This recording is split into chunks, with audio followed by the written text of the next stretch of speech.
Hi everyone, it's me, Corrie Sommers, your local Los Angeles luxury realtor. Today we're going to be talking about Proposition 19. I'm going to go over all the details involving this new proposition that has passed.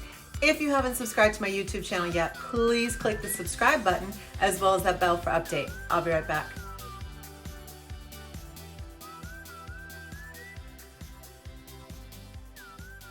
Hi everybody, I'm Corrie Sommers, your local Los Angeles luxury realtor. Today I'm going to be going over Proposition 19 and some details about it. And this is a proposition that recently passed in the November elections. And of course, it's got people a little confused. So I'm just going to give some clarity as to what's going on. Now, this primarily applies to people over the age of 55 and allowing them to transfer their tax basis. However, there are a couple other included parties. Someone that's severely disabled, or someone that's been affected by the wildfires or other natural disasters. Keep in mind, if you're one of those groups, you're going to want to dig a little deeper to make sure that you truly meet this requirement. But here's the basics. If you're at the age of 55 or older and you sell your home, you can transfer that tax basis to your replacement home if it is of the same value that you sold your home for or less. And let's kind of go over that. Let's say you purchased your home 20 years ago for $100,000 and you've sold your home for $1 million.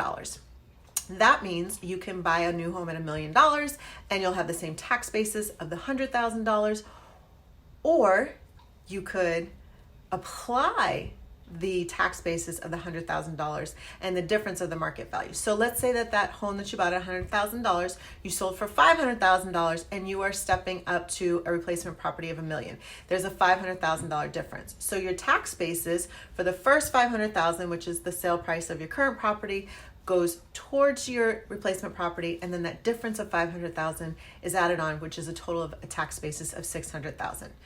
Does that make sense? Now, for a lot of people that are over the age of 55, you're probably going to downsize. So let's kind of go through another example. You bought your home at $100,000. Your current market value of this home is now $1.5 million, and you're looking to buy a condo at $1 million. Or let's just say 1.2 because you're moving over to Santa Monica. Well, in that case, that $100,000 tax basis that you purchased your home, which sold at 1.5, gets to be applied to the $1.2 million condo that you purchased in Santa Monica. So that's really great. Now, this applies to anywhere in the state of California. So let's just say, for example, you are living in San Francisco and you want to move down to Newport Beach. Same thing applies. Let's say you're living in Santa Monica and you want to move out to Palm Springs. Same thing applies. So let's say you bought your home in Santa Monica for $200,000 over 20 years ago. Now it's worth $2 million and you're buying a property in Palm Springs for $1 million. Well, that $200,000 would be your tax bracket, tax assessment base for your $1 million purchase there in Palm Springs. So Proposition 19 also impacts inheritance tax in this sort of way.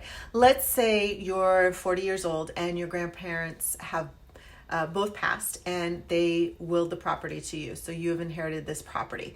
Well, you will be able to have it at the tax basis of their purchase price. And let's say they purchased it, 45 years ago for $50,000, and this is in Studio City where that value of that particular home is over $2 million.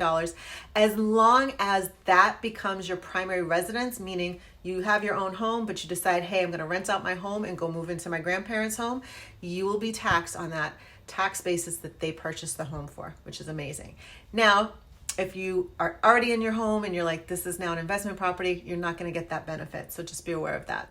However, if you choose to use the property as an investment property, that doesn't mean all is lost. In fact, here's what will apply for you. If the property is going to be a rental or a second home, the first $1 million is exempt from reassessment. So you do get a little bit of a break, but it's just not the same thing.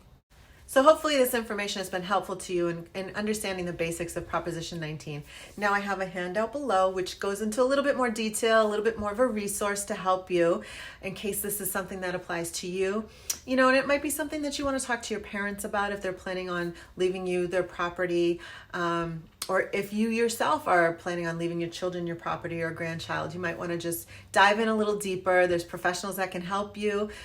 There's myself, there's estate planners, even talking to an escrow agent at times about things like this can be really helpful. So thank you guys for watching today. I really appreciate you. And if you haven't subscribed to my YouTube channel yet, please take a moment to click the subscribe button below, as well as the bell for update. There's new videos weekly, and I look forward to the next one.